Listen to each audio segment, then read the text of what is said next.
చిత్రవతకు స్వాగతం మిత్రులారా. మనం మెయింటెనెన్స్ కేసులో ఆస్తులు చూపించాలి, ఆదాయం చూపించాలి, పైగా ఇద్దరూ చూపించాలి, వైఫ్ అండ్ హస్బెండ్ ఇద్దరూ చూపించాలని అనుకుంటున్నాం కదండీ! అయితే ఇంతకుముందు అంటే చాలామందికి డౌట్ ఉంటుంది ఇది. మనం చూపించకపోతే ఏమవుతుంది? అఫిడవిట్ ఎయ్యకపోతే ఏమవుతుందని.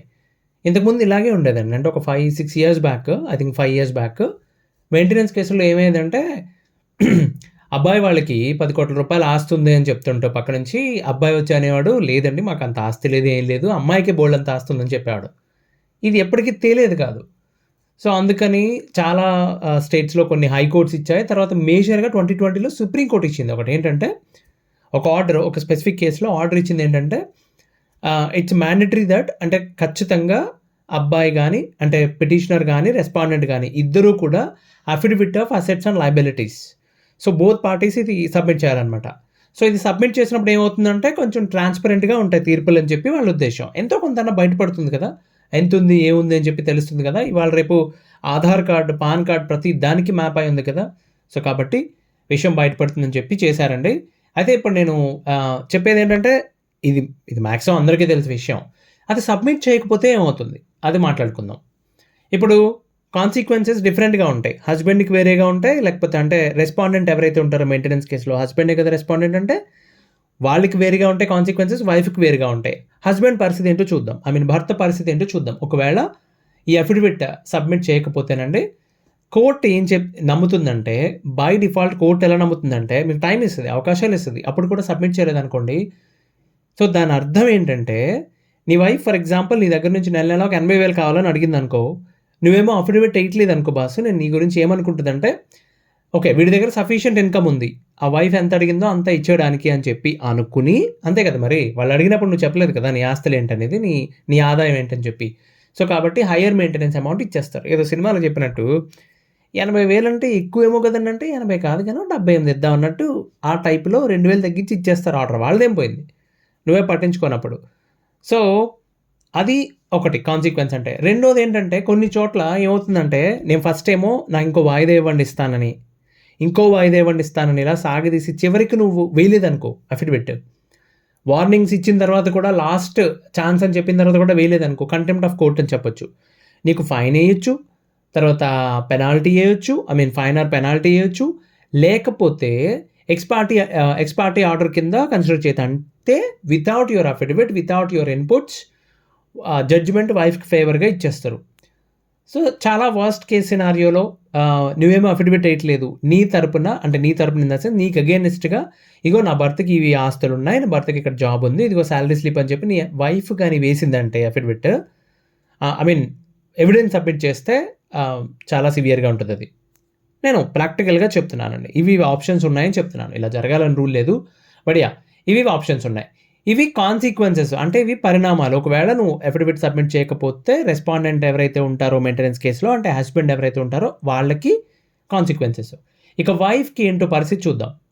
సేమ్ భర్త విషయంలో ఎలా అయితే అజ్యూమ్ చేసిందో అఫిడవిట్ భార్య గనక సబ్మిట్ చేయకపోతే ఏం చేస్తారంటే అండి, కోర్ట్ ఏం నమ్ముతుందంటే వైఫ్‌కి సఫిషియంట్ సపోర్ట్ ఉంది.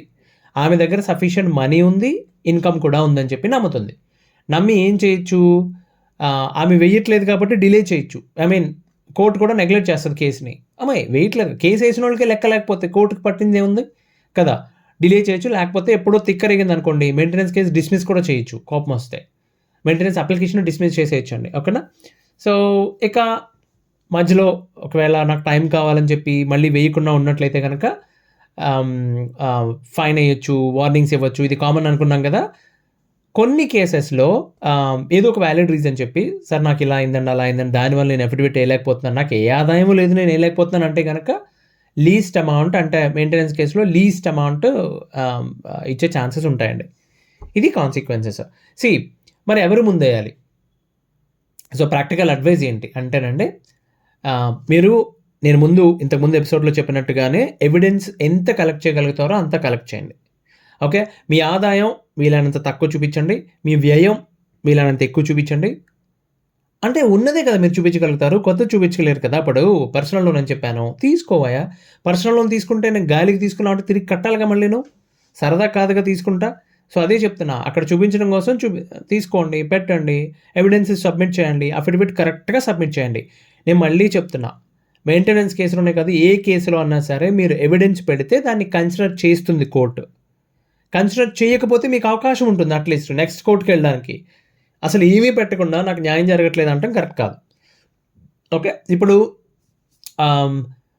ఒకవేళ మీకు ఎవిడెన్స్ కలెక్ట్ చేయడానికి టైం కావాలనుక అంటే మీరు బోల్డంత వాయిదాలు అడగొచ్చు, బోల్డంత టైం ఇస్తారు వాళ్ళు. ఓకేనా, వ్యాలిడ్ రీజన్ చెప్తే బ్రహ్మాండంగా టైం ఇస్తారు, వాయిదాలు అడిగి మీరు సబ్మిట్ చేయొచ్చు. అయితే ఎవరు ఫస్ట్ సబ్మిట్ చేయాలి?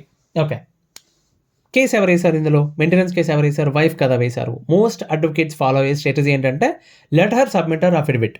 ఫస్ట్ ఆవిడ అఫిడవిట్ సబ్మిట్ చేయని, అప్పుడు మనం చేద్దాం అంటారు. మేబీ అది కరెక్ట్ అనుకుంటాను. అదే కూడా కరెక్ట్ కదా, మెయింటెనెన్స్ కేసు వేసిన వాళ్ళు ముందు సబ్మిట్ చేయాలి కదా.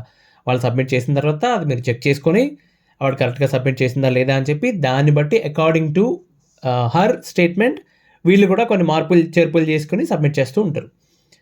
సో అయితే చాలామందికి డౌట్స్ వస్తుంటాయండి. ఇప్పుడు నేను శాలరీ స్లిప్ అడుగుతున్నారు కదా నాది, లేకపోతే బ్యాంక్ స్టేట్మెంట్ అడుగుతున్నారు, లేకపోతే సివిల్ రిపోర్ట్ అడుగుతున్నారు, పిఎఫ్ స్టేట్మెంట్ అడుగుతున్నారు, ఫామ్ 16 అడుగుతున్నారు, ఐటీఆర్ రిటర్న్ అడుగుతున్నారు కదా. ఇప్పుడు మా ఆఫీస్లో నేను ఒక కంపెనీలో పనిచేస్తున్నా అండి. నేను ఇవ్వకపోతే కంపెనీని అడిగే అవకాశం ఉందా? అంటే ఆఫీస్కి ఒక నోటీస్ పంపించి అడిగే అవకాశం ఉందా అంటే మీరు దీంట్లో కొంచెం క్లియర్గా నేను చెప్తానండి. ఓకే, మన దగ్గర రైట్ టు ఇన్ఫర్మేషన్ యాక్ట్ అని ఉంటుంది, ఆర్టీఐ అంటారు. ఐడియా ఉందో లేదు మీకు? ఇప్పుడు ఆర్టీఐ దేనికి వర్తిస్తుంది అంటే అండి, గవర్నమెంట్ ఎంప్లాయ్ అనుకోండి, ఒక గవర్నమెంట్ ఆర్గనైజేషన్లో పనిచేసే ఎంప్లాయ్ అనుకోండి. ఓకే, మనం వెళ్ళి ఆర్టీఐ ప్రకారం ఒక అప్లికేషన్ పెట్టి లైక్ ప్రాపర్ రీజన్ చెప్పి డీటెయిల్స్ అడిగితే వాళ్ళు ఇవ్వాలండి, ఖచ్చితంగా ఇవ్వాలి, ఇస్తారు. టైం తీసుకుంటారు బాగా, కానీ ఇస్తారు. అదే ప్రైవేట్ ఆర్గనైజేషన్ అనుకోండి, వాళ్ళు ఇవ్వాల్సిన పని లేదు. Okay, private organisation government RTI గవర్నెన్స్లోకి రావు. ఓకే, నువ్వు అడగలేవు, నువ్వు ఎక్కడ గాలికి దారిని పోయే దానయ్యా నేను స్పెసిఫిక్ పర్సన్ కోసం నువ్వు అడగలేవు. అదే కనుక మళ్ళీ ప్రైవేట్ కంపెనీలో గవర్నమెంట్ ఇన్వెస్ట్మెంట్ ఉందనుకోండి, ఓ ప్రైవేట్ కంపెనీ ఉంది, దాంట్లో గవర్నమెంట్ ఇన్వెస్ట్మెంట్ ఉంది, లేకపోతే రెగ్యులేటరీ బాడీలోకి వస్తుంది అనుకోండి. ఫర్ ఎగ్జాంపుల్ ఏదో private school affiliated with state boards ఇలాంటివి ఉన్నాయనుకోండి, అప్పుడు ఆర్టీఐ వర్తిస్తుంది మళ్ళీ. సో అంత ఈజీ కాదండి ఆర్టీఐ ఇన్ఫర్మేషన్ అంటే. ఇప్పుడు నువ్వు వెళ్ళి మీ దగ్గర పనిచేస్తున్న రామచంద్రమూర్తి గారి డీటెయిల్స్ కావాలి నాకు, ఆయనకి రైట్ మూల్ దాని ఏంటంటారు, ఫోర్ హెడ్ మీద పుట్టుమచ్చ ఉందో లేదో అంటే దట్స్ నాట్ ఈజీ కదా. ఎంప్లాయ్ ఐడి ఏంటని అడుగుతాడు, ఆయన క్యాడర్ ఏంటి, పూర్తి పేరు ఏంటి, ఇంటి పేరు ఏంటి, పూర్తి పేరు కరెక్ట్గా చెప్పమని అడుగుతాడు వాడు. ఎంప్లాయ్ ఐడి అడుగుతాడు వాడు, చాలా డీటెయిల్స్ అడుగుతారు, తెలిసిందేగా. ఆ ఫామ్ చాలా భయంకరంగా చిన్న అక్షరాలతో ఉంటుంది RTI form. So it's very difficult. So మరి కోర్టు అడగొచ్చా? I'll tell you. కోర్టు అడిగితే అండి, అది గవర్నమెంట్ ఆర్గనైజేషనా ప్రైవేట్ ఆర్గనైజేషనా ఏదైనా సరే, ఓకే, పలానా ఇన్ఫర్మేషన్ కావాలని కోర్టు అడిగినా, లేకపోతే రెగ్యులేటరీ బాడీస్ అంటే సెబీ ఐడియా ఉందో లేదు మీకు, షేర్ మార్కెట్ని డీల్ చేసేది RBI, reserve bank of India, కానీ ఏదైనా central investigation agencies like CBI, NIA ఇలాంటి సంస్థలు అడిగితే వెంటనే ఇచ్చేయాలి, ఇవ్వాలి డీటెయిల్స్. వాళ్ళు ఎక్కువ ఆలోచించరు, ఇచ్చేస్తారు, గవర్నమెంట్ అయినా ప్రైవేట్ అయినా కానీ. ఓకే, అయితే కొన్ని చట్టాలని వాళ్ళు కూడా అంటే మీ కంపెనీలో పనిచేసే ఒక ఎంప్లాయీ డీటెయిల్స్ అడిగితే ఇవ్వను అని చెప్పడానికి వాళ్ళు కూడా చట్టంలో కొన్ని లూప్ హోల్స్ అడ్డం పెట్టుకుని గేమ్స్ ఆడొచ్చు. పెద్ద విషయం కాదు అది కార్పొరేట్ కంపెనీస్కి. కానీ ఒక ఎంప్లాయీ కోసం అంత రిస్క్ చేస్తారు వాళ్ళు.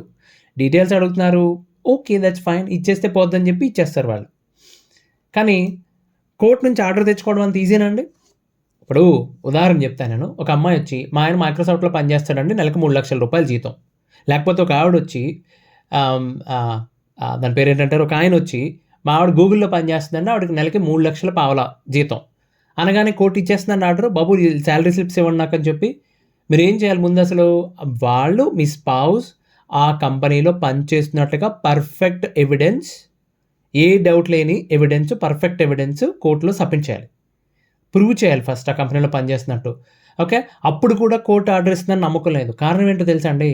మల్టీనేషనల్ కంపెనీస్కి ఒక కోర్టు ఆర్డర్ వెళ్ళింది అనుకోండి, సమన్సో నోటీసో వెళ్ళింది అనుకోండి, ఎంత చిన్న విషయం అయినా సరే, కానీ పొరపాటున న్యూస్ కానీ మీడియాలోకి వెళ్ళింది అనుకోండి, ఆ కంపెనీ పేరు, ఇప్పుడు మీరు పెద్ద మ్యాటర్ కాదు అక్కడ, you're just a small fish దాంట్లో, చిన్న ఎంప్లాయ్, కానీ మీ పేరు అడ్డం పెట్టుకుని మైక్రోసాఫ్ట్ ఎంప్లాయీకి కోర్టు నోటీసు, మైక్రోసాఫ్ట్ ఎంప్లాయీ పేరు మీద కోర్టు నోటీస్ పంపించిందని చెప్పి, లేకపోతే గూగుల్ ఎంప్లాయీ పేరు మీద అని చెప్పి కంపెనీ పేరు వాడతారు మీడియాలో. ఎగ్జాంపుల్ చెప్తున్నాను, మైక్రోసాఫ్ట్ గూగుల్ అంటే అందరికీ తెలుసు అని చెప్పి, ఇట్ డజంట్ మీన్ దట్ మళ్ళీ తలకాయ నొప్పి మనకి. ఓకే. అదొక నెగెటివ్ న్యూస్ కదా! సో, కాబట్టి అనవసరంగా తొందరపడి వాళ్ళు నోటీసులు పంపడం అనేది ఆ మల్టీనేషనల్ లేకపోతే పెద్ద పెద్ద కార్పొరేట్స్‌తో డీల్ చేసినప్పుడు కోర్ట్ అంత తొందర పడదు. ఓకే. మరి వాళ్ళు ఏం అడుగుతారంటే, ఎందుకమ్మా కంపెనీస్‌తో తలకాయ నొప్పి మనకి? Just go and check with income tax department. Income టాక్స్‌లో ఐటీఆర్ కావాలని అడుగు. పాన్ నంబర్ తీసుకొని, లేకపోతే ఆమె పాన్ నంబర్ తీసుకొని, పీఎఫ్ ఆఫీస్‌కెళ్ళు డీటెయిల్స్ తెచ్చుకో. ఓకే. ఇలా సింపుల్‌గా తేల్చి పడేస్తారనమాట.